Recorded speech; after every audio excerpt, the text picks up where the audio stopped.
Oche muro jaraida cha. Nikech utimo wala ni marketplace ka. Yes. Bendo chule gimoro matin. Sama kao taxi mag app gibe. Mag app gi mag Uber gi. Yes. This your teach. Berka benefits ma employer mari yomi $50 kore $40 koro msachi yodok piny. Chik mikelo gi dwani mondo duoke pesa moko matin ofuki. Nade number chiel awuye wach meal allowance. Yes. Ogol 48,000 oter 60,000. Mano miyo yot bedo kori kaka jatich. Mar ariyo non cash benefit minya mi kar tich. And go up to a maximum of 36,000.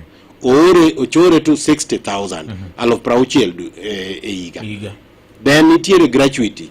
Ko chuli gratuity jomiyo tich matiyo higni 3 contract.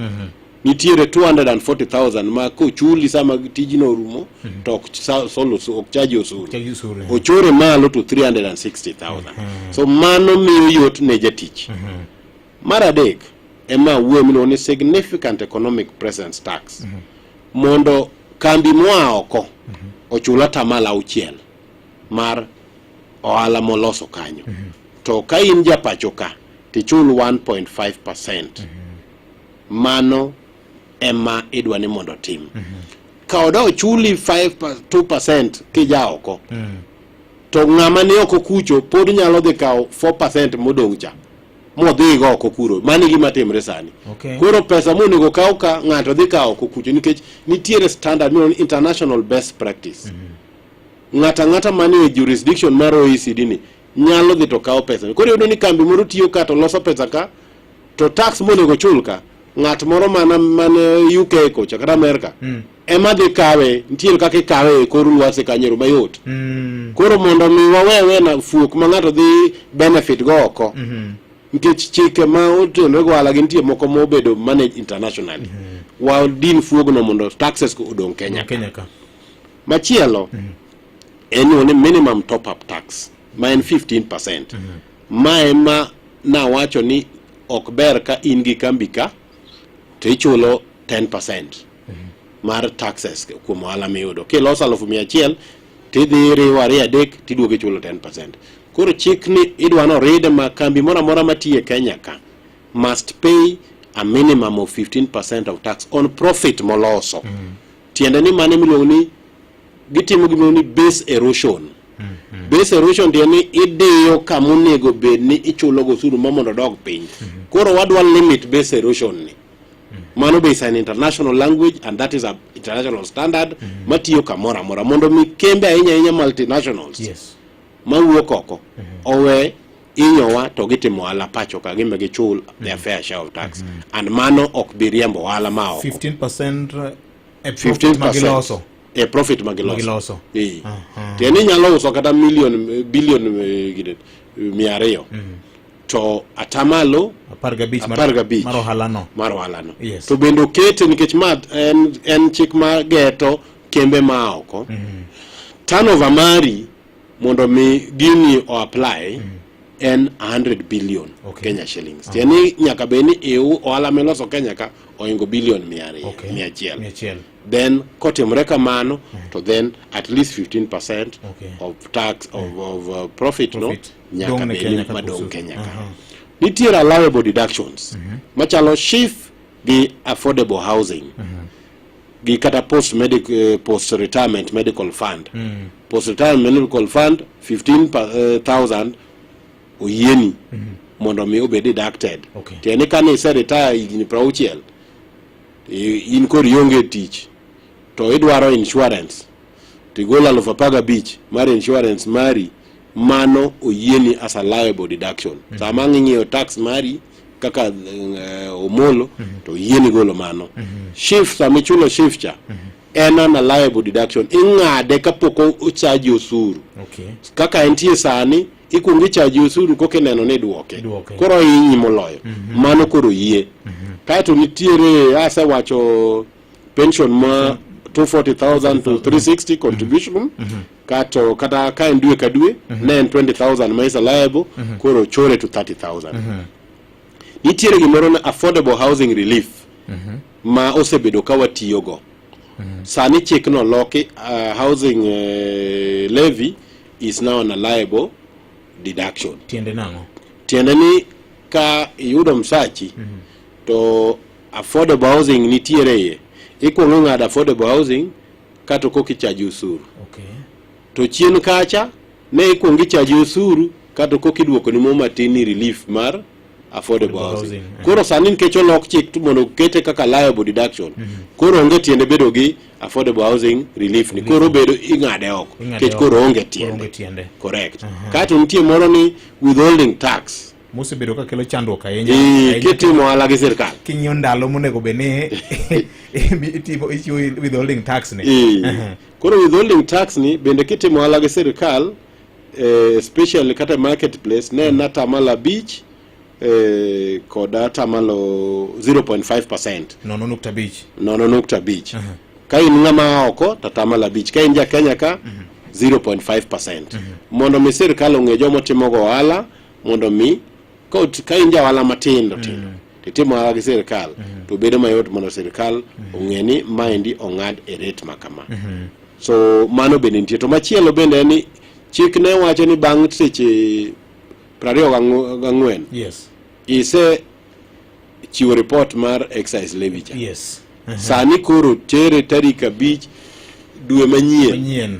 Tieni koro omed thuolo mondo mi weche mag solo suru obedo maturo japiny. Omi amendment madio jawala. Omi amendment en amendment maber. Kato nitiere ng'ama kamoro isetiyo in jahigni 45 kata 60. Ngima ni rach. Tiko ni kore dwa retire. Sani kiwuok to kiyieni mondo ikaw pension contribution ni ma ok charge usuru. Sani chik ne wacho ni because of bad health kata ni tuo to kata kisetiyo ise solo higni 20 pension scheme mari oyieni kaw pension ni ma ok charge usuru mora.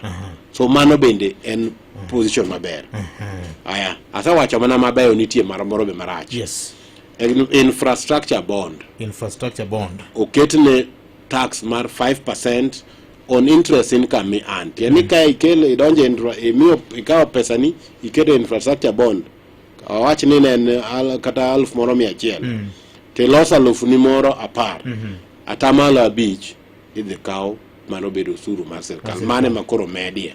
Ma kamoro be ninya wach ni mano bet nyalo mono jowa moko mondo ket pesa gi e infrastructure ka. But aparo ni 5% ok ng'enyruok. So aparo ni is a balance of can you work with that. So aparo ni itemo koda nena. Itemo koda ne ka bendo nyalo donjo makare. Machielo en tax expenditure. Nitiere mwandu moko ma ainyalo wacho ni en taxable, en exempt kata en zero rated.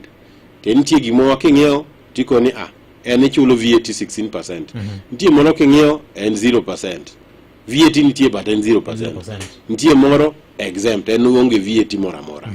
Koro nitiere mwandu ma okete grube mopogore. Kidwa ng'iewo gik moko mitiyogo agricultural pest control, weche makonyo e yore mag pur gi. Yes. Nitie ka koro gibedo classified ma mondo mi obed exempt from zero rating. Mano dhi miyo yore mag pur bedo mayot. Pachoka. Ngeche ni paro en mar jiwo weche mag pur. En mar jiwo weche mag pur. Mondo mi kar keto zero rated cha mamiyo sirkal gimiluongo ni tax expenditure. Nikech iyudo ka VAT refund di malo. Sirkal iyudo ka higa korumo to dwano duok ne jo ohala billion kata 300 gi wiye. Koro ka to gima duok pesa miduoko ni okonyo go sirkal to onge. Koro mane momiyo otim reclassification mag mwandu minyal duokgi. Mondo mi obed ni wawuoge gimoro ni waketo zero rating mang'eny, to zero rating go wakoche odonje. Osiko gifuoko go pesa sirkal. Koro kech iyudo ka en osiko mana odwaro refund, oduokne pesa. Koro mondo gol mano moko gi otere exempt. Especially ma ok dhi hinyo ja ohala to ok dhi hinyo uchumi marwa. So mano be nitie reforms anen schedule mabet bornde. Nitiere gimo ni excise duty. Yes. Ma se wacho ni idwa ni ichul bang' seche 24. Ochore sani tarik 5th day of dwe manyien. But ochako med kendo ni nitiere gik machalo kaka gik mwa mit confectionaries tam gi so kigolo gi oko to siling mia praboro gabich 85.8 idhi charge as tax per kilogram mar confectionery mikelo tieni mano watemo discourage kelo mugik ma mit ma oko malongore dhogi mago chal gima iketo peke e uchumi marwa nikech ikawo tich itero oko sama ikelo mwandu ma oko no jomoloso gi jomotiye ginoko in ikele ka mondo mi pesa wadhiye pesa wabe kichulo oko kucho en dola tieni imiyo pek e dola gi Kenya shilling tieni imayo Kenya shilling teko kupime gi dola tune joma iwaye chien sami omo mwandu oko iwayo bech uchumi marwa gi bech pesa wa chien koro policy maber ma sirkal nyaka discourage kata tem kwedo golo mwandu mang'eny ka oko onego mwandu wa mathuth emodhi oko sama mwandu wadhi oko tichulo wa in dollars kiny ka wan jowandu wa mafuta oko to dollars nitie pacho ka tiende ni wan gi reserve ma owinjore nitiere gimiluongo ni wines and spirits duty mare oketi nchena siling 243 per liter kuom liter achiel sani odwoke piny to siling 22 gi simon per centiliter tieni jomanie wines and spirits space gi fortified drinks gi koro nigi thuolo mar bedo ni taxes gi gine yo mayot tieni they will be cheaper Railway Development Levy eto dhi malo ne 1.5% proposal ani ochore malo to 2.5%.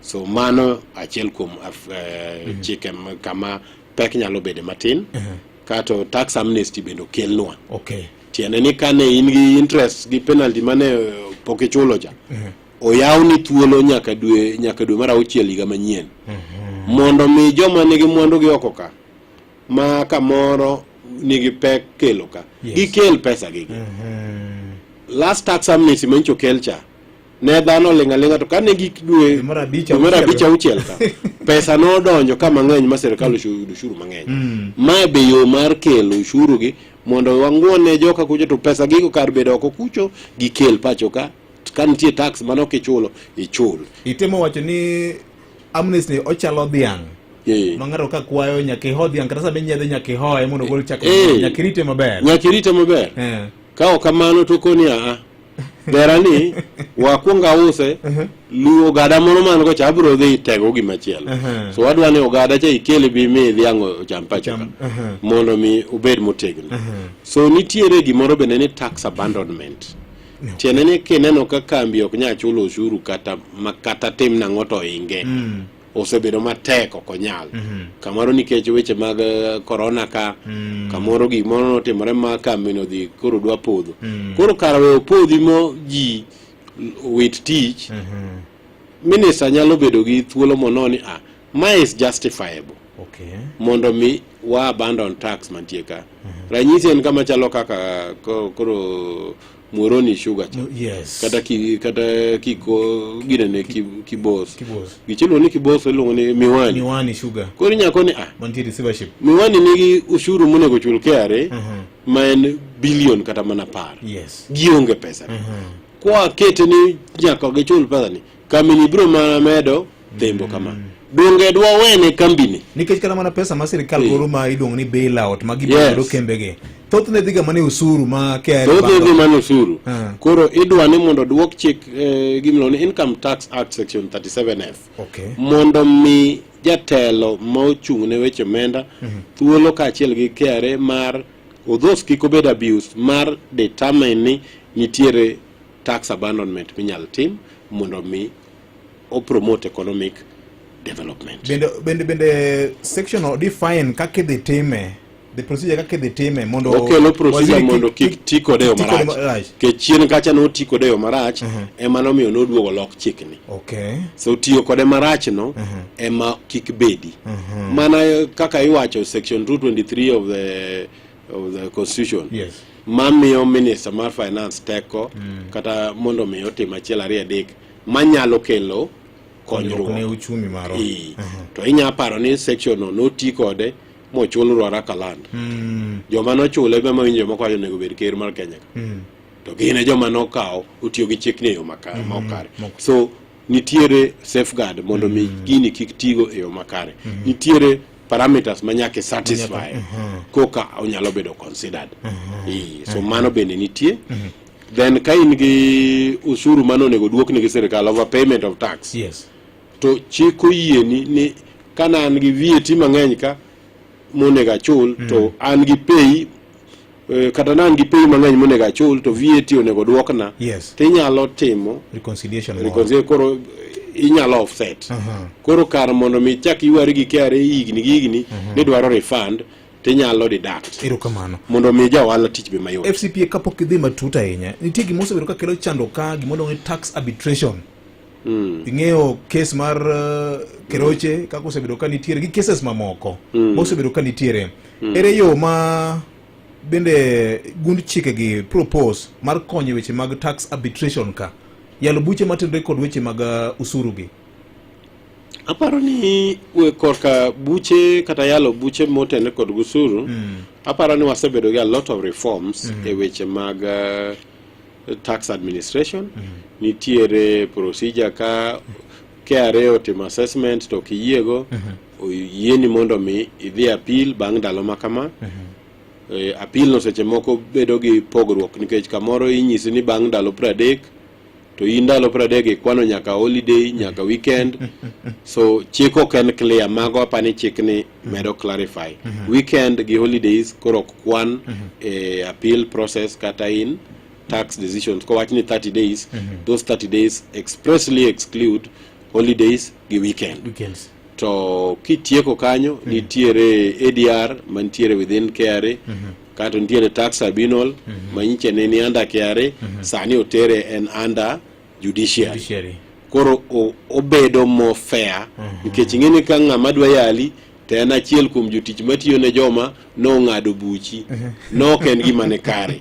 Koro sani nitiere reform kanyero omiyo cases aina machalo mag Keroche ka koro kae nitiere ywak to nitiere process madhi mayot makitieko kanyo tidhi e high court. Koro en yo mo beto riere koro opogore gi kaka ne nitie chien kacha. Kamano magi teko timore nikech ng'ato penja kane magi teko timore target mar KRA bende ginyalo biro meet mano ote mar Kennedy Onyango kani Kisumu bende target mar KRA oketnegi kama giteo timore bende gibiro meet wang'ni. Aparo ni awacho weche moko reforms ma target Dino fuok fiscal discipline e management kata bedo gi dembruok e tiyo gomenda mar piny. Tiene ni gin gik mamedo transparency mondo mi corruption odok piny.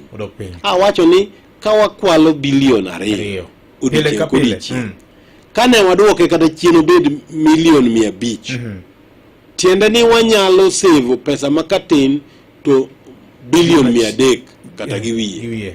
Sama itimo man dongi konyo chumi dongi dino okanano nono kama ne wan gi fuok mang'eny ka idino kama ne thagore kaka wami counties pesa koro wan gi pesa lwetwa. So reform gi anamia wacho ni one nitiere pesa mwawito e payroll tijo michulo msara ng'ato notho dweche 3 pesa ne pod biro en kanyo ng'ato ni e payroll to onge ghost workers nyaka ywe payroll ma jogi golo. Nicho neno ka waziri Mbadi obedo gi romo gi CS mar public service. Correct. Magi temo gombaka ni to ginyalo biro gi chenro mane mar gi align payroll system mar sirkal. So payroll system bedo realigned. Nitiere budget mano ket mar e-procurement. Yes. Mondo mi otim procurement mar sirkal e system. Gini jomoko ji mang'eny ok osebedo kok dware. Iwacho ni time to ninda koro dhi higni 4-5. Mbali nodonjo wacho ni gini nyaka tim kendo by January ok ibi timo procurement moro amora e public sector ka ok ikadhe system ni. Mae dhi miyo waneno joma kwalo kuma pesa walale ka. Magi madhi kelo discipline kata weed out unnecessary expenditures mamiyo jopiny wito pesa. Discipline gi kwa keto nikech sama igo budget nadwa tiyo gi bilion 4 trilion 4 to e trilion ang'wen gi iketo ni dwa ng'iepo gi trilion 3 to trilion 3 ni kong'e maber ng'iepo moriere en kata trilion 2 ka system ni dhi miya agolo bilion kata 500 mane lale yor ng'iepo ma ok ne kase konyo piny so mage gik madhi miyo to mano kimedo usuru gik minena kwano gi tetete onge ma target japiny minyalo wacho ni mae ndio yenye japiny Gima konyo mana dino fuok ma osebedo kaniti. Konyo dino fuok ma osebedo kanitie kata wan gimoro ni accrual accounting system. Kawuono kibiro ofisa tang'eyo ni ng'ane nigi gopa na miye gima kama igni 3-4 mokalo nikech ene bugega. Kawuono ka ibire kambina tabo koni ni an gi geche 5-6 magi e gechegi to mae value gi na ng'eyo giga ni bechgi kama. Kidhi e sirkal mar Kenya kopogore gi parastatals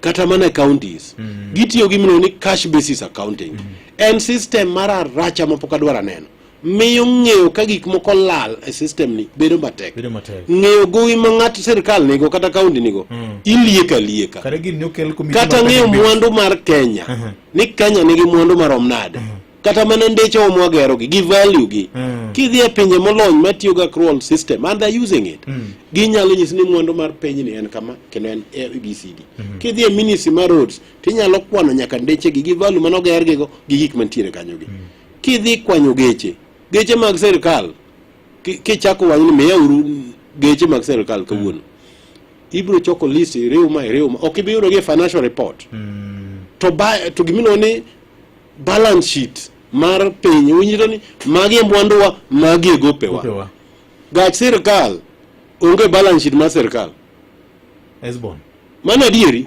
ondike mana as a note onge balance sheet accrual idhi kele balance sheet ka timo kodi ohala tan in okichula sama ng'iloso report kidhi tero ne auditor general iwacho mani magi pesa mana ayudo mae kaka natiyogo jomidong gi gopgi idhi ndike notes piny kucho ni an gi pes ng'ane seche moko king'iyo report mar kata mana county achiel igni 3 mokalo onyango ne nigi gowi manonego chule pok ochule iga maluwo mano onyango lale list onyango koro onge iga machielo ochako duoge list nikech onge system makare mane momiyo sirkal dare gi miluongo ni cash basis accounting manyiso mane cash basis ni ayudo pesa makama atiyo kode makama to accrual accounting kibire tiene ni sami wacho ni aoda geche makama mi se commit ni ma contract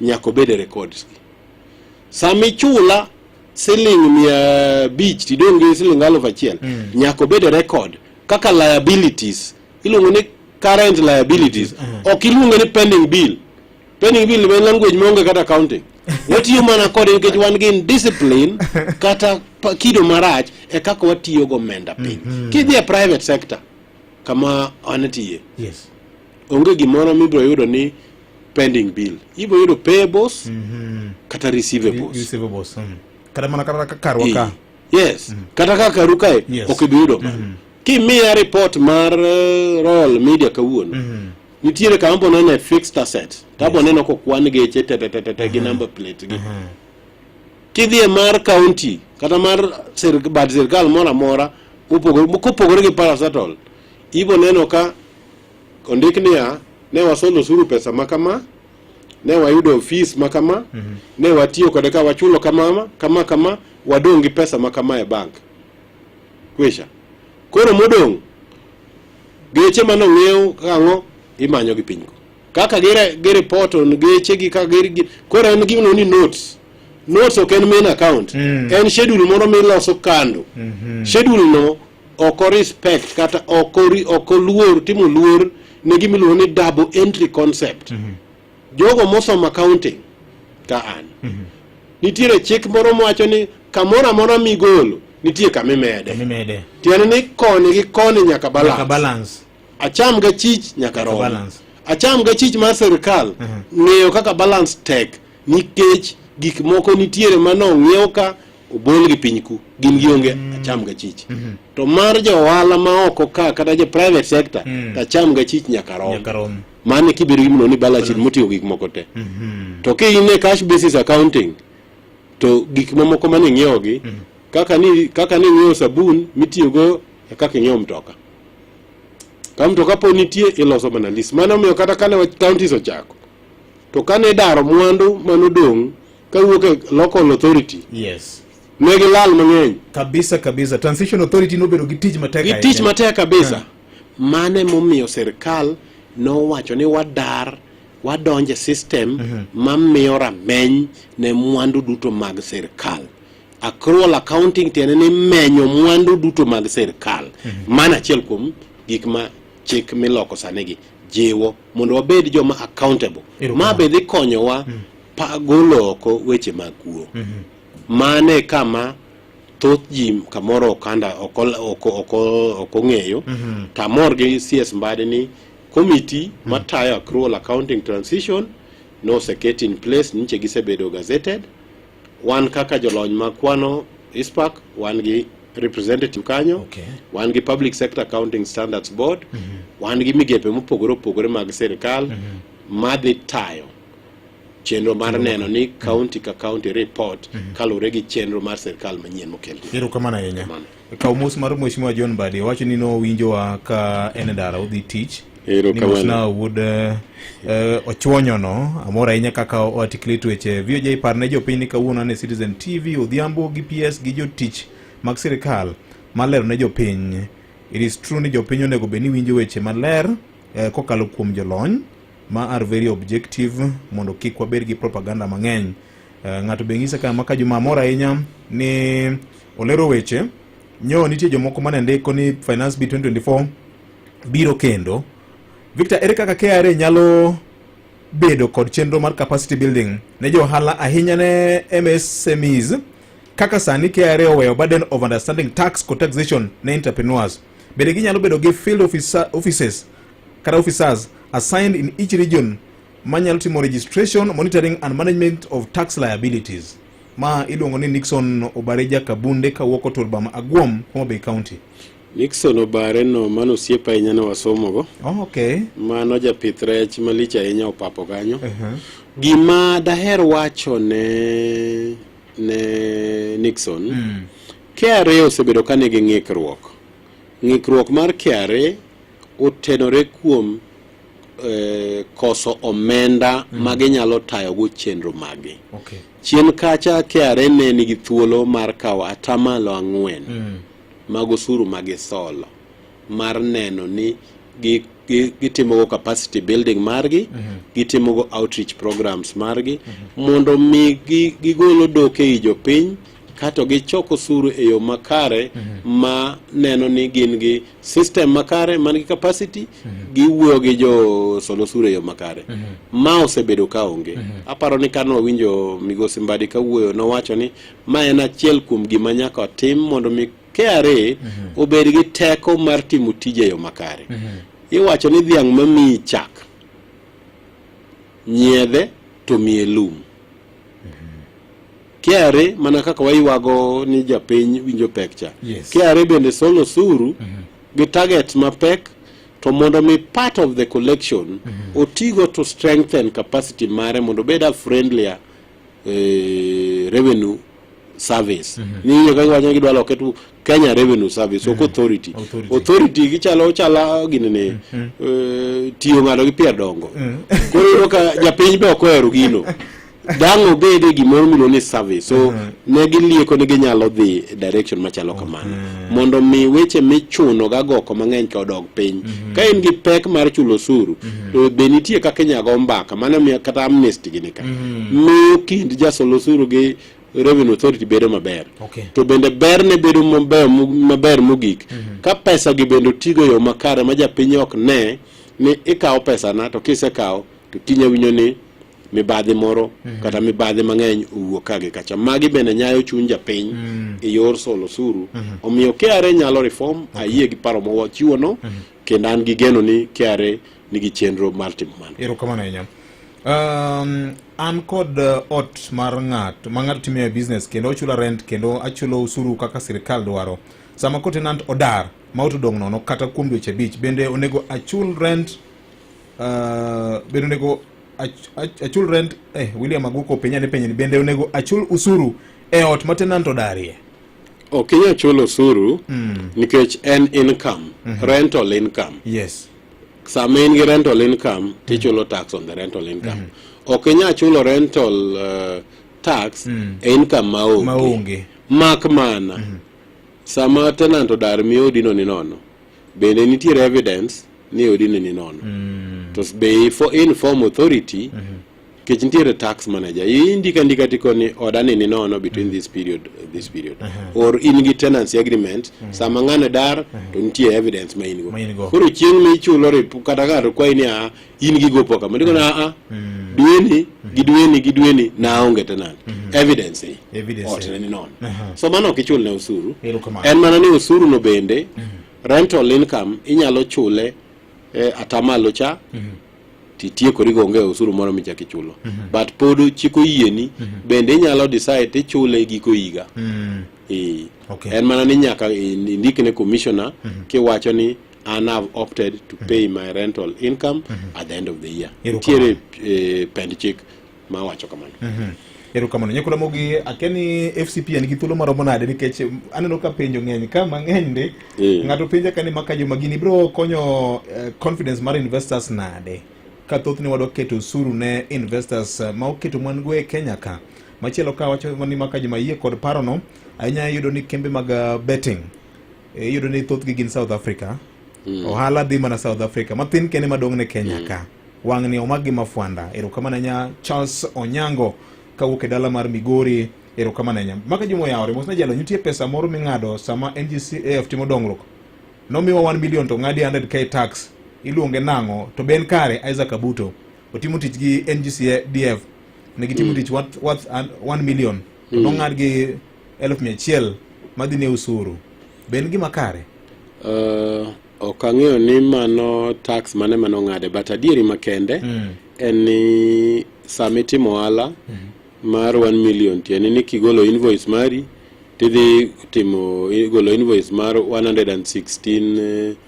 1,116 tieni nitie 16% VAT madhine sirikal VAT nok mari mano mar sirikal yes koro in kitimo ohala sama iloso invoice ni cha iwacho ni fina en 1 million VAT en 16% uwuok kama yes VAT nok mari VAT no mar sirikal giminyalo ndose VAT no en mana gik mitiyogo mabende vatable man gi riside gi ikonia sama na loso ginene ne ambe abero ang'eyo simiti o charger pesa mage muyieni golo katu modong temio sirikal omiyo kane ung'adi mano is just withholding tax podi dhi loso report maka ung'adi mang'eny podi bede na credit ma sirikal podi nyalo duoko ni mano erokamano Jeremy Ogul wacho ni Parliamentary Budget Office nyowacho ni proposals mag Mheshimiwa Mbadi are ambitious jalo nyalo wachang'o ing'eni ng'ato nyalo wacho ni gin ambitious to wacho na ang'o ma ambitious ing'eni proposals gi ng'eny kiwacho ni igolo medo meal allowance chakre 48 nyaka 60 en ambitious nango pesa miketo fuku jape kikao pension wacho ni wagole 240 wakete 360 en ambitious nango nitiere kama inyalo wacho koro onego giwach specifically ni mage mat waneno ni pek kikwatima blanket gik mowacho gi gin proposal madhi 40 kamoro bet pek gin 2-3 yes wacho na achiel en infrastructure bond en gi berne to girachre en gi berne ni podo ber kech infrastructure bond 5% wala mora kiginene iboyro ni chulo 15-20% kata ginene ma pod ni piny omiyo pod en advantageous mar ariyo sirikal temo target public private partnership amana miyo chike gi bende loko nikech waonge pesa PPP no dhi konyo watimo projects mang'eny kwa ringo kuom medo suru kata dhi medo holo pesa kech holo pesa ni ema miyo wapek kineno sani gimiluongo ni base lending rate mar CBR mar Central Bank osebedo kodok piny sano chopo 12 omedo dok to inche ong'eny meje 13 point to sudo saka sa sama ma timre gimiluongo ni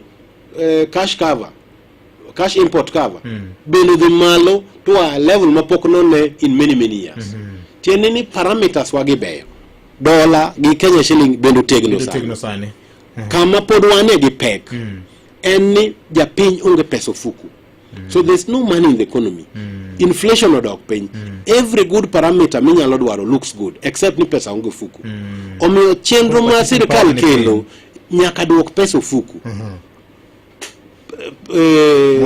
pen chike ma muloka miyo jatelo kata weg kembe duoko pesa moro matin ofuk jotich mar ariyo nikech kan kichula tadhi nyiewo mwandu moro machiegni to embe winjo osacha ning ji mang'eny chame koro gima onego sirikal otim mbadi nyaka tim mapiyo nitiere gope ma sirikal nigo ma hao bilion 700 and thoth gope gi oko chako sani ne gintie kinde uru kech an achiel kuom joba ne timo nonro mag gope ma Kenya ni pending bills committee cha wachako kano wang'iyo gintie bilion 700 wasetemo duoko gi piny wadhi kwatieko apani kutopo dwe mar 3 to watieko report no to wayudo niya jo ohala ma pesa ne okwamo ni thoth gi kidhie court tipegi nitie moko ma noloro moko dhi odere kikaw bilion 500 kata 600 imiyo japiny mane in gi gopeni pesa dhi chako ringe economy atamalo 30 mar pesa no chako duone sirikal ka kusuru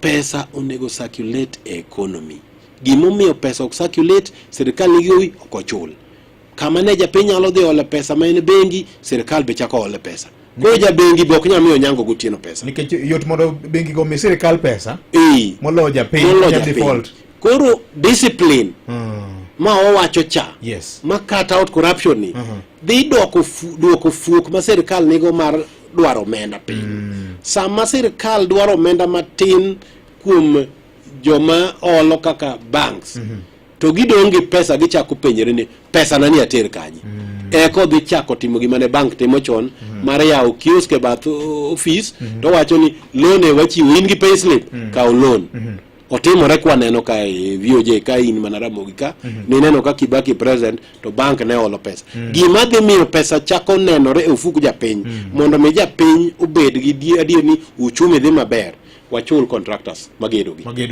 mondo mi pesa gi ochak ringe economy sama tinga ringe gwenka sama contractor gedo cha to ichule uchumi dhi maber erokamano tikech ng'ano kodhi otimo hala odhi otimo gimoro ariyo adek koyudo pesa ne ogero gimoro achiel kata ka uchumi dhi ting'ore malo erokamano Esbon makimana kanyo abro kwai ni kata tok weche manyien masa adek ibede kama tendo owinje sim bag jopiny ka erokamano nyam Don Mako Nyango mar Strathmore University nyisa ka ni mosna jalonyo na mora inyakore kabisa omiyo adoko ndalo mana somo Strathmore sani kuri tiyo kono erokamano inya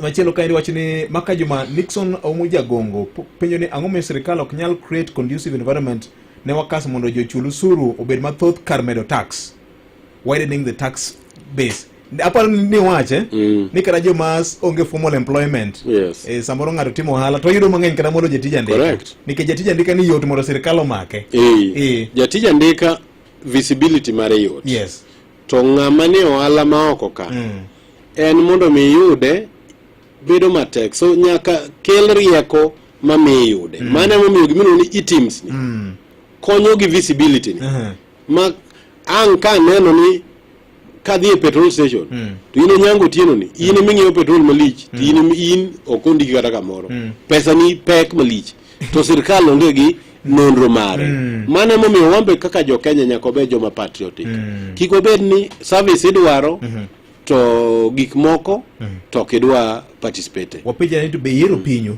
kaka Kenya nyaka yer pinyu to mondo yer pinyu jomatayo pinyu be nyaka ti gi pesa weyo makare. Kutiyo makare tiyudo ka bedo mayot. Confidence be. KRA ne nigi moro ni kulipa ushuru ni kujitegemea. Chien kanyo no mit ni kendo ne iwinjo ke nyalo wache kata in. To tinde yudo ka opeka kata dhojo masolusuru. So be wanyalo miyo ma obed mayot dhoja solusuru. Mano emomiyo nyaka obed disciplined e yo mwatiyogo gi pes jopiny. Erokamano. Bende wich kuot matindo tindo makute malak kod mafuyo kaka olwenda, thormoni, ochunglo, oting'o tieng' e kin mamoko koting'o nyaka suna mi wich bar. Duoko makare sani koro oseyudore. Sani koro Raid It oseduogo e chiro gi mbi mapek mabiro konyi e nego suna, omboto, olwenda, ochunglo, luangni e kin kute duto te malak kod mafuyo mondo iyud kwe e odi. Obiro kod 180 ml kod 300 ml mabechgi sani olwar. Kuom mathoth koda an oguyo olo tembe. Anyisi kaka inyalo loyo tembe mag kutegi kitiyo kod Raid 8 e mos gi tiche. Wuok tich nyaka tich abich.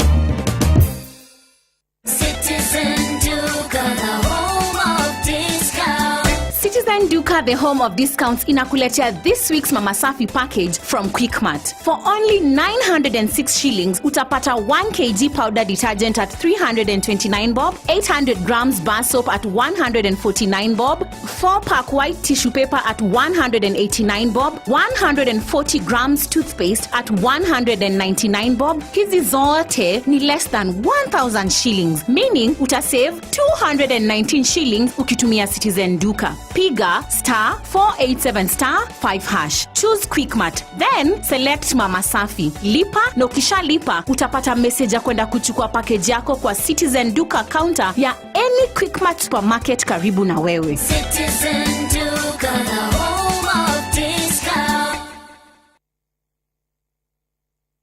Mana kamano nyakona mogajuang sa deka marokinyi weche manyien banki ne mano kende ibro kelwa kanyo kod Ochieng Emmanuel. Erokamano nye bende Felix Onyango.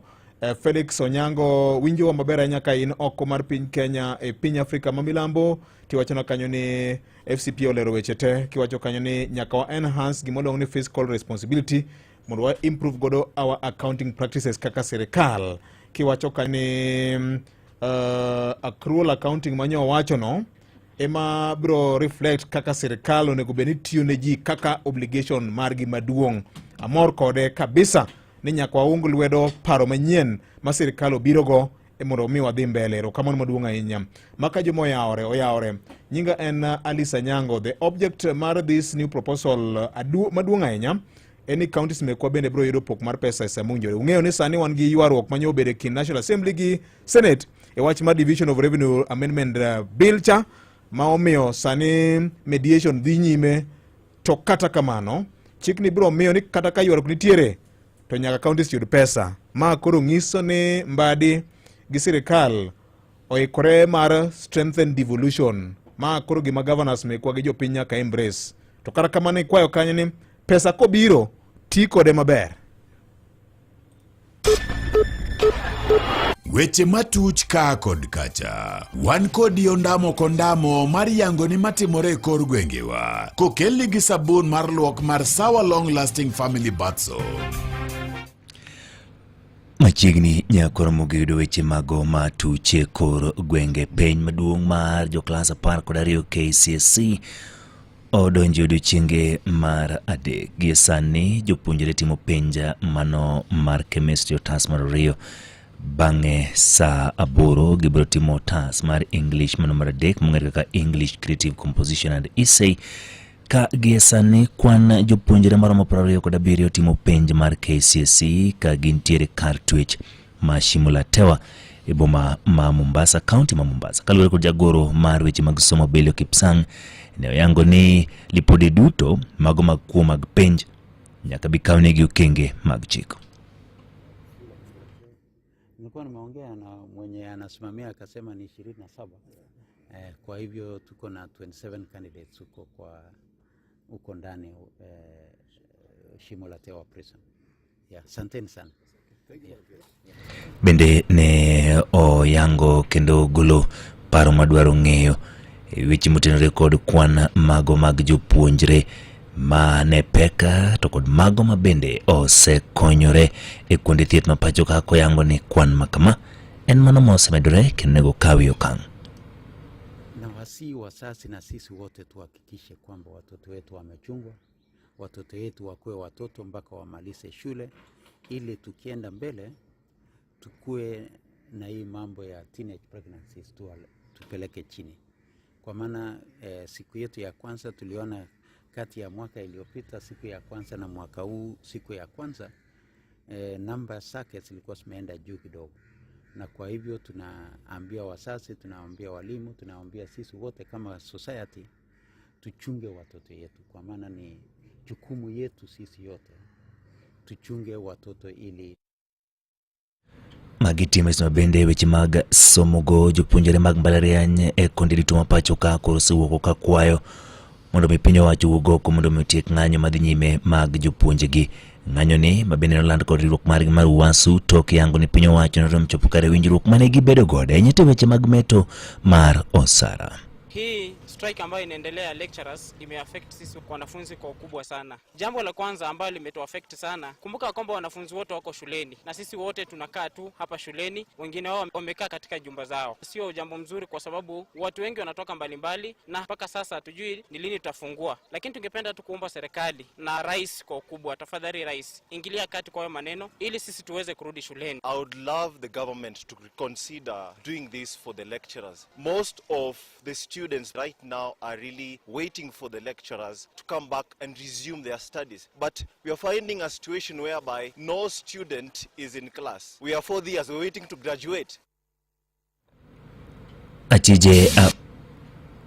Achije par kudario ma itudo kod ohala mano mar mula mabandia ne maki odiochieng' manyoro kod apisas mag okwach kich Mikombeni no time kardak marunda ka kurigen dichwal gi nyim do e kinde chendo makamaendi ne giyudo moko kuom neno ma gibro tiyo godo mar chwalo gi nyim do kamoting'o mula mago mabandia mokuom gigo mitiyo godo e go rangi kaachiel kod moko kuom ofunde kata kiful mosebed gitiyo godo ka irego kendo loso godo mula mabandia. Meko makama en toka ji ariyo mowuok e pinje ma oko ne yango ni ne owuondgi mar yudo kilo 35 mag mula ka giwito kwan omenda ma ok tin shillings milion 5 ka achijegi mabende oseyangore kaka mago moseng'e kendo mokuomgi nitiere kod buche moko madhi nyime e nyim doho. Wachore nitiere kod tudruok mokuom oganda ma tiyo e piny owacho mabende osebedo ka geng'ogi kuom kawnegi okenge mag chik e kinde ma okadho. Kaudhi mago matimore gwenge mago mag Nyanza wadhi nyake county manoma Migori.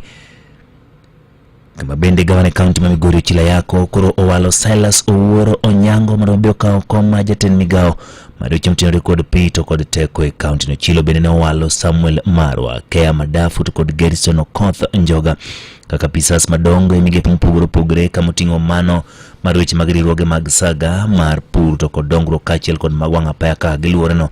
Kabine ne owalo kendo Nicholas Ngabia Rioba to kod Collins Oduogo Oyugi mondo bi okaw kara pisas madongo e migawo mochung'ne timo nonro kod mbadho mag mwandu e weche mago mag ticha mag dongruok.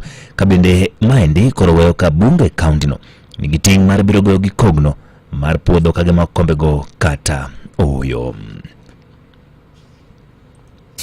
Imedo winjo matuch e kor gwenge gi Ochieng' Emmanuel. E kaunti Masea kamati mochung'ne agulu mag dongruok kod kuonde chung' od bura kar chung' od bura mar Rieda ochako chenro mar somo pach jopiny e wi dongruoge mag dwaro mi pek e kinde mag higni 2 mabiro. George Amolo nigi ler. Kano wuoye kinde mane gichako ayanga chenro mar kawo pach jopiny e wi chenro mege dongruok ma degiher mondo mi obi otimnegi e kind higni 2 mabiro e bwo chenro mar agucho muom mar CDF, jakom komitino Michael Omino nofulo ni mae chenro mageto miyo jopiny thuolo mar yiero gigo ma degiher mondo mi obi otimnegi koluwore gi dwach chik. Pend chik mar Kenya wacho ni onego bed ni wakundho paro kuom jopiny e wi chenro mag dongruok ma wabedogo ma watimo e buch omenda mar CDF. Koro kawuono e wachako gi kumiluongo ni East Assembly e Rarieda constituency kae. Wachoko paro kuom jopiny e chenro mag dongruok ma degiher mondo aguch omenda mar CDF otimnegi e skunde, e nderni, e weche mag alwora. Tok ma wadhi bet piny kaka komiti mar CDF kendo parogi wadhi chungogi. Bang'e no to wabro oro parogi Nairobi e gima waluongo ni proposal. Omedo ni e kinde ma gidwa kawo pach jopinyno ero, to bende gibiro temo neno ni ok gikalo kwan omuom ma kar chung' od burano osebedo ka yudoga e higa ka higa. Kaluwore gi pend chik mar CDF, chik o directwa maber niya, kik wakal ong'ala moket mag pesa mabiro ei Rarieda. Kuom seche mwawuoyo gi Rarieda constituency e aguch omendani wayudo siling $175,000. Koro tijwa maduong' bang' choko parogi en ni wadhi ng'iyo niya, paro duto ma wayudo to gi cost mag parogi eki kik kal pesa mar omenda mimiyowa gi piny owacho. Magi owacho ka meneja mar kar chung' od bura mar Rarieda kuno migosi Jeff Atwenga to ywago yo ma piny owacho mamalo osebedo ka rem godo chwalo omenda ne kuonde chung' od buche ma pacho kae samo winjore, kowacho ni mae kinde mathoth rocho chenro mege dongruok. Kaluwore gi kaka wayudo omenda miyo ok wanyal bedo gi plans malong'o kata gi implementation malong'o. Nikech kata kwakawo for example, sani wan in the financial year of 2024-2025, but as we are speaking, apani pod wabandho sirikal maduong' about 60 million mar financial year 2023, financial year 2024. Koro yudo ka demands ng'eny, lakini thuolo ma kaka wanyalo implement bedo matek kabisa. Koro yudo ka executing all these projects miwatim nyaka wach basaries, miwatim nyaka weche mag yore ok onyal bedo mayot. Ne Radio Ramogi e kaunti ma Siaya, an George Amolo. To kod chenro mar kwano riwo kendo golo duoko mag yiero e piny mar Amerika tok kuonde lutombulu ne lor kendo ganda tieko lutombulu dhi nyime chakre piny Amerika ne yuda locha kendo chako tare owuon weche motenore kod ombulu mong'ere kaka Electoral College osebedi ka itiyo godo mariero jatend pinyno ka jalno moyier nyaka yud kwan maromo 270 mag ombulugo mag electoral votes mondo mi eko yud thuolo mar telo kendo donjo e White House. E historia mar piny Amerika kutendo kod jogo mane oseloyo en ni jotelo abich ne oselo kendo donjo e kom ka gi kokotiri kod ombulu mogo kod oganda mong'ere kaka popular vote kama chigni manyiche odonjo kendo bedo jatelo en Donald Trump. Higa mag 2016 jalno bende osebedo ka opim godo Hillary Clinton higano ne oyudo menda noyudo kanyo kwan ombulu maromo 2.8 manengo Donald Trump kata kamano ne oyombe e weche mago mag electoral votes ka ne oyudo 309 ka Anthony oyudo 232. Gisani kwano ombulu pod kwano kendo e kinde mabiro ibro landi jalno moloyo e yiero mar piny Amerika. Mane mokele giko mar mi weche manyien mag matuche kor gwenge tuti kod kanyo koromo sang'wen ne weche moko manyien gi saa 5 gi saa 6 machok saa 7 ibro do weche manyien adimba. Magone matuch ka kod kacha. Wan kod yondamo kondamo mar yango ni matuche kor gwengewa kano kelni gi sabun luok mar Sawa Long Lasting Family Bath Soap. Ma en sabun mami bedo gi rapar ma wich ok no wilgo. Oyudore e kidieny mar original, rose, herbal, lemon and honey, strawberry, bubble gum kod zesty orange. Sabunde wan nigi kit rangi mopogore opogore. Kikore mayom gi pi kendo weyo pien dendi kopie mayom. Sabun mar luok mar Sawa Soap daka minga kendo nengo ne owinjore gi kwan mar pesa michulo.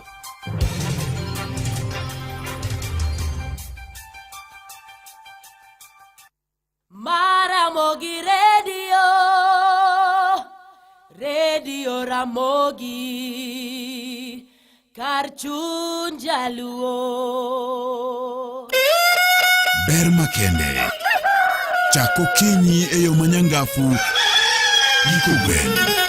kogwen. Ramogi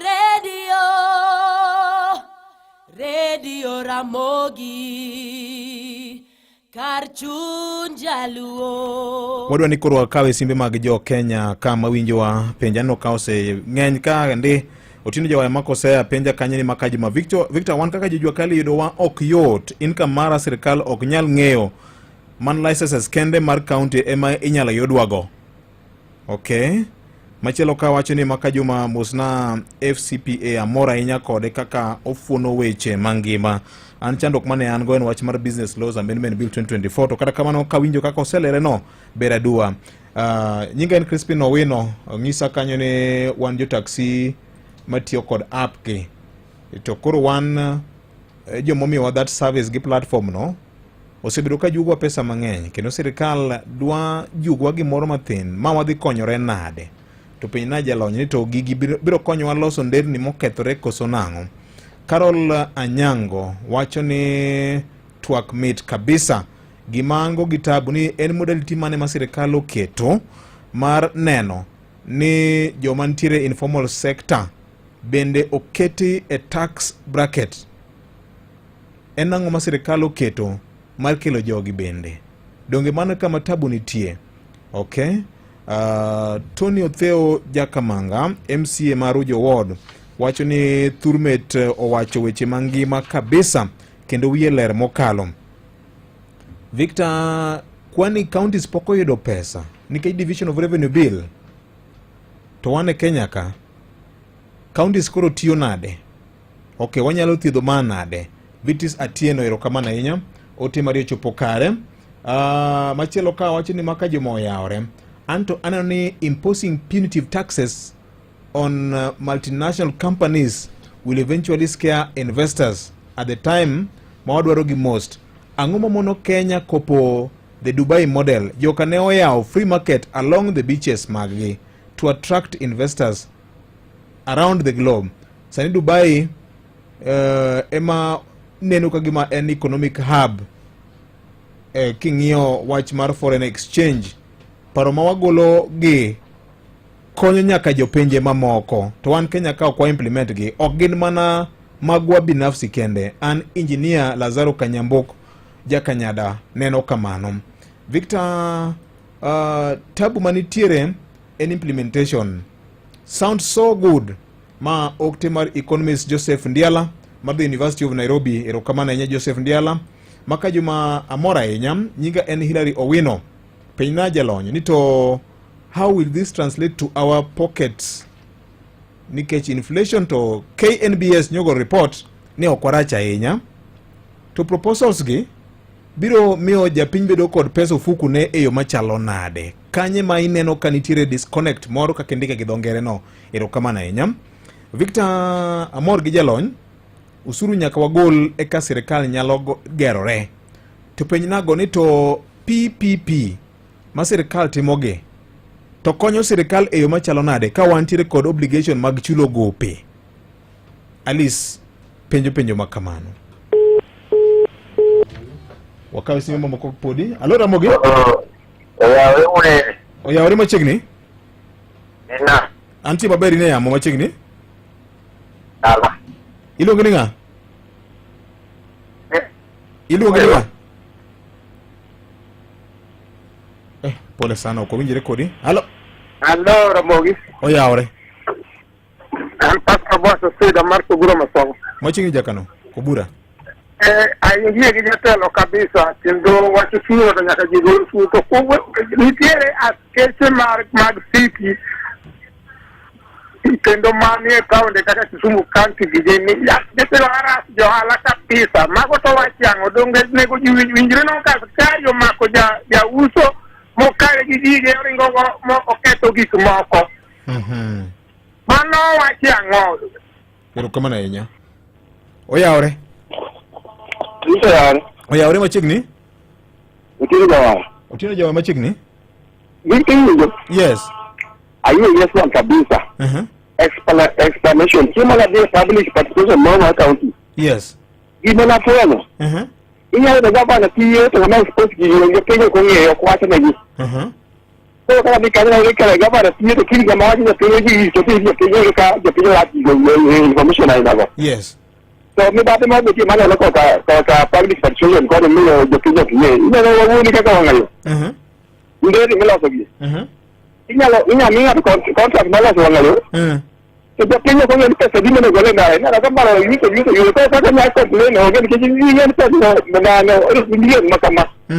Yana ko ko Kenya di complete ma ike na go sai ta ti ke pesa di mena gole ko le na yu to yu do ni na to le ko ja Kenya no me di de bond ni ka na so ke lo so. Sabi mo kete ndara no ko marach complain. Public partition the pinya ga shoni lagi kana ndara lagi da pinya da na president.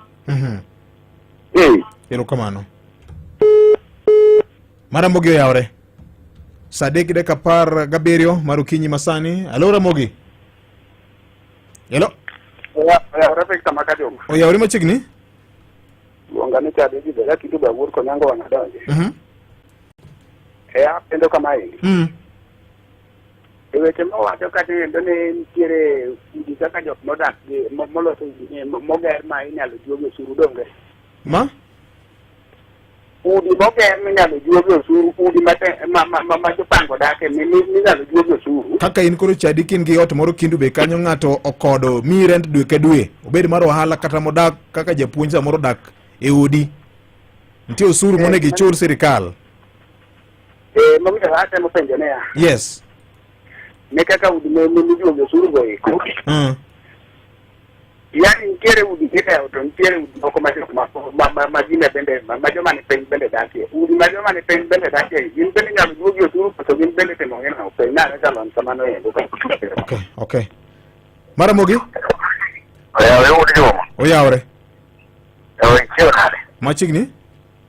Antie nani jala. Mano ko te na kabisa. Penye mari. Awinjo kaka Jalony wuoyo. Kendo nyingi kaka wuoyo no. Yes. Ino ka ani wacho ni pesa kike kaunti ni nono. Pesa ni nitie kendo dhano nitiere. Ere kaka gidwa timo mondo an ng'ama samoro nadhi mane mijengo ka sababu mijengo na moro mondo abende wabedi ni osuru minyalo gole wabede yudo mondo Kenya kata kaunti obedi ka nigi gimoro ma ginyalo yudo mondo kaunti odongre. Okay. Oyawre maka juma. Machigni? Mama pasta juma rundu baro yubi. Amor je kaka Jalony okelo wach. Yes. Penjo ma an godo. Yes. Kenya mandi piny mugi kae. Osuru yani sama isolo to nyaka pek bedi. Sama ni piny kae ere pek ma odhi bedo ga nikech nyaka obed gi pek. Okay. Yes. Kaka mane mano duomo kuom paro manyien ma okelgi. Mane mi single out. Mineno ni kamoro japiny nyalo nene pek.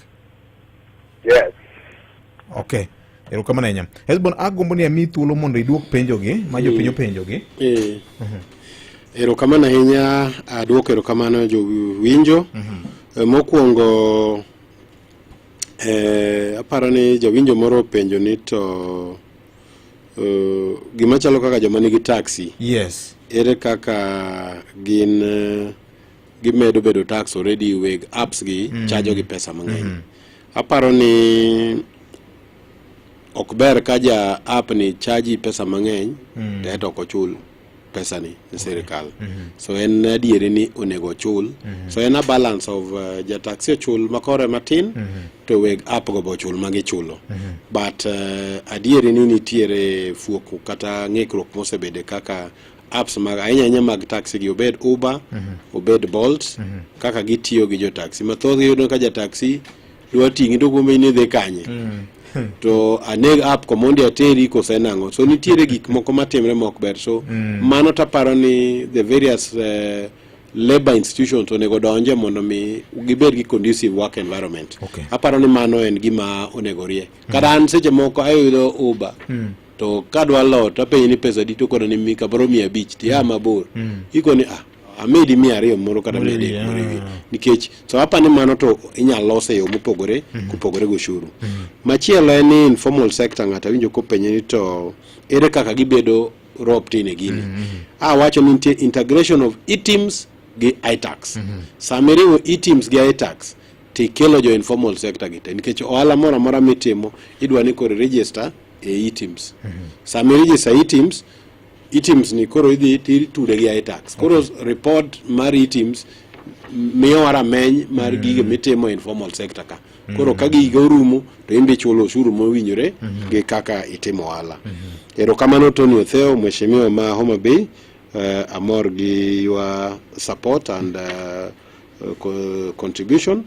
Machielo ni ngata winyo ko penyo ni punitive taxes modwa kedo ni multinationals gi dong wadhi riembo investors tiyo gi gimoro ni global benchmark nitiere gima timre kamoro amora kata dhi mana Uingereza kata dhi mana Amerika chik ni tiyo okwakawa kawa gole kamora mora ochalo SI unit mar ochalo SI unit base erosion mar profit is a standard tool everywhere in the world and mano is recommended omiyo ken gimo kelo mawendo itime pinje mamoko te nyaka pinje molony ahinya pinje mwapimorego eratila chiel ilo ni OECD countries ma bende wanonore weche mag ushuru omiyo en gima ni kare ok en gima dhi riembo investors chaka wacho ni infrastructure bond en 5% which is still fair kata be no medore matin but chaka medo gimoro ka the target mar sirkal ok en medo ologowi the target en can we have public private partnerships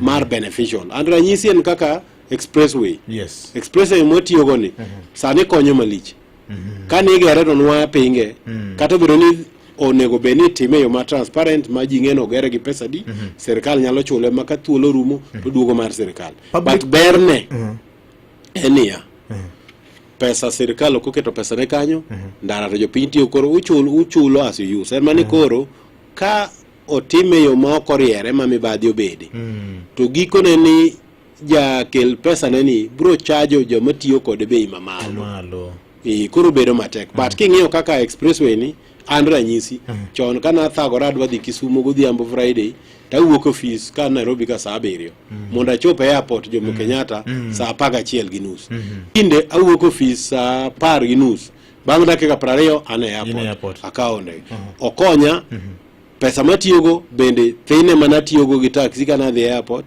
nikech koro en express full matiyo tin so nitiere benefits ma nitiere projects minyal ta eyo machalo kamano ngata winyo ko penyo ni to pocket ere pesa mabedo fuk japiny gigi te wacho ni nitiere kuonde ma jogo mondik tich nitie kaka gidhi konyore e yore ma wachogo nikech en pesa madonjo ni office ufuki sama chef nini oyie kaka unliable expenditure odhi duoko the overall tax mane chulo piny kane dwe ni chulo 40,000 to ka chef gi shan ni oyie ni mondo bede reliable deduction ka achiel gi affordable housing to kore dhi bedo 46,000 aluf mara achiel moro dhi duogo ni nikech ma is now unreliable deduction so mano dhi kedo pesa fuki kaka ng'amo ndik tich ng'ano moko ndiki ere kaka pesa dhi bedo fuku ne nitiere yore ma pesa bedo fuku japiny ka economy uchumi dongo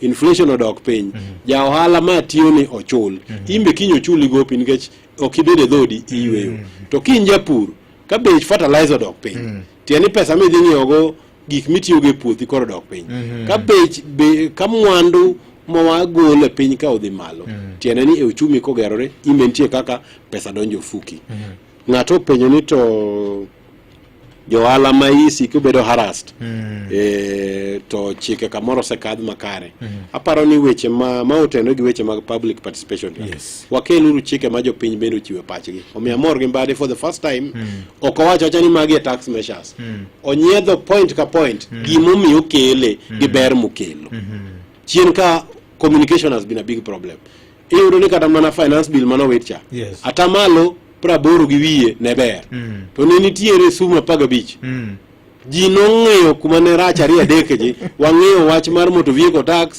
to mabeyo mane nitiere nyaka mane konyo japiny mane duoko pek nok wang'eyo thoth mane duoko pek piny gi ema oduog ka koro aparo ni gik moko machalo kaka nitiere yande adhi dala tayudo ka jangware iwane tol nyaka yo mok riembe ndara rach mapok odwarone to iwa tol nidwa ni jangware chuli pesa wabed sensible as a leadership as well nitiere taxes moko ma kiki mora ni choko tax county tinye nyaka japiny ma jangware kineno yo kaka chalo ndara rach ma tini iwa tol ndara nikech usuru mogolo nonego bene loso ndara koro ka ndara ok iloso ne ichalo ng'ama juogo ji chiro to chilo lilo dwanyore kamo dwanyore dwa ni service must follow the taxes ma jopiny so aparo ni japiny bedo gi yot mar golo usuru japiny bo mor kata an sama kinyisa ni Esbon chulo usuru kama to okadhi chaka kao pesa na nadhi achulo ga askari mabiro rita nikech insecurity nitie. Tiene ka security weche magarita kwe olosi amor. Inyisa na chul chief kaka chule mapekni. To bange to onyango gutieno ma atie dalawa. Ok bi bire dhoda ni aleo gi jatuo hospital mia pesa dhi golo. Tiene ka taxes utiyo makare. Ka weche mag school fees gi waloso gi ma onge ng'a biro niya akwama leo gi nyathi nikech ABCD. Lwasi mar timo ala kata dak kobedo maber to japiny bende neno ber chulo osuru. In fact nitiere pinye ma ji chulo osuru madhi kata mana 50 gi wiye. Ng'ato chulo 100,000 to 55 omiyo serikal to omor nango nyathine dhi skul moko chulo fee.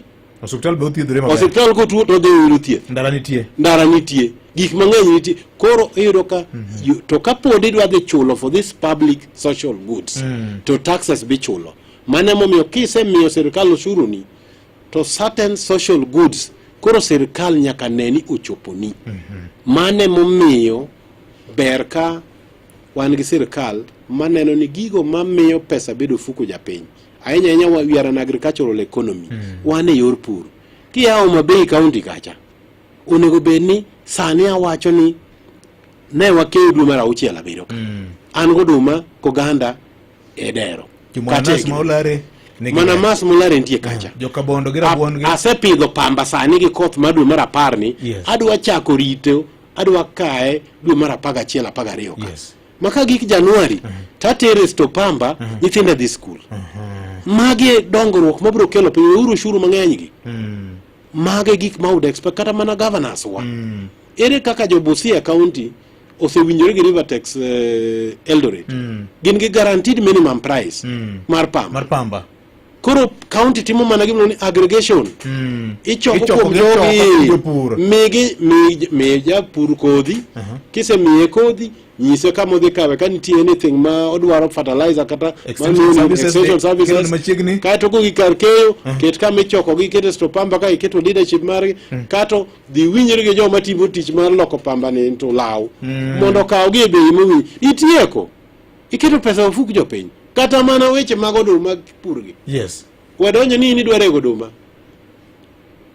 ibro rego oduma to ministers magibo ka oduma gi dhigo. We don't have that bed an enabler mar ohala. Let farmers group otim kata gino. Megi the incentives. Ncha neno kama jo Murang'a County time mayom. Ne gin gi milk processing factory. Governor okone awera go magi ohala mokadwa timo. Kich minister mar agriculture kuwuok office odhi okawo chak yango. Ibro yware gi jikayem. Okone an gima timo en enabling environment. Adhi winjora gi ng'ama dhi kawo gini madhi process echa. Ibro kawo na jogi pesa gini gi pesa di. Ka en maembe ang'iewe gi pesa di. Bas inyiso jopiny ni maembe oyienu udhi uso kacha pesa makama gidhi kawe. Koro un ang'o modwaro kodhi. Adhi ayiero agrovet me county tete koni un mae chike ma idhi kelnu gik mane kare ma ok dhi wuondo jopur. Adhi miyo jogi kad gikawo kodhi karuka. Kato gipidho gik mowinjore. Ko gik sa keyo ikayo gigi titero kucho. Enable business japiny bedo gi pesa ofuku. Mane kwa bro kelo lokruok e thurwa. Nyaka wa identify priorities kwa mag investment kaka priority mag investment nyaka be okikaka gima mo biro ni waringwa dhika hapana. Ng'i kama in gi competitive advantage. Kinyalo puro pamba Siaya Homa Bay target that. Ka oduma nyalo bedo makare. Bed timano. Ken sunflower kunde moko. Ken sunflower. Dhi winjri gi kembe mag sunflower. Tiko ne bwana. Adwa kelo ni sunflower ma Homa Bay County. Asing timo nonro wanyalo miule sunflower maromo kilo makama. Ere be ubro miyowa. Tu winjuru, tu ndikuru. Tidwogi go bura gi jopur. Ikone an gi chiro mar pam, mar sunflower. Kodhi adwa miyo. Adwa neno no register kaka jopur. In gi yakadi. Unego extension service obenade. Kati guarantee. Koro kichak keto ni ga kai ga korumo te dich ipogo pes school fees. Onge ng'ama mor biro kwa school fees. Me teko mar loso school fees ne. Mano is what leadership is all about. Leadership en yao yo ne jopiny mo konyre kendgi. Yes. Koro mane kaka japenji biro gi yot atemo duoko penjo mangato penjo to ere kaka ngama ni penjo to dhi winjo pek kata yot. Okay. Ibiro yudo yot kalore gi magi. Kata ibiro yudo pek ka in gi telo mok par kako nego okonyi eno neno mana kaka okomi ndara to dwano yuani ujuogi. Eni juoko motemataro. Nini kech idwa nene ngamo solo suru mangeny mogik. Usuli nyalo soro ma ichal ngama koro nyiedho dhiang makoro nyiedho remo. Iwani nyiedho chak. Ero kamano. Wach mangima mokalo. Akeni tieko penjo go? Aparo ni modonge ni ngato penjo ni ere kaka jomjengo nyalo bedo taxed. Aparo ni jomjengo lure gi wuon kambi. Nitiere kaka already taxes go. Nitie minimum. Inya wedo jomjengo. To ka pesa ni michamo ginene. Edue. Ko tenore gi mjengo ni no. Okochopo siling 24,000. Okonego ibe tax. That is why taxation is pegged. Ma wacho minimum igolo 24 mondo tere 36. Yes. Mondo mi ngat mana ma due achiel ichamo pesa matin 36. Koro konego chaji usuru. Ma madhe mi ibero gi pesa ofuko mawuotho cha manyayo uchumi cha. Mage paro mambade ndiko ka. Kani ndiko cha kada mane gweng. To pesa lore mane gweng kanyo.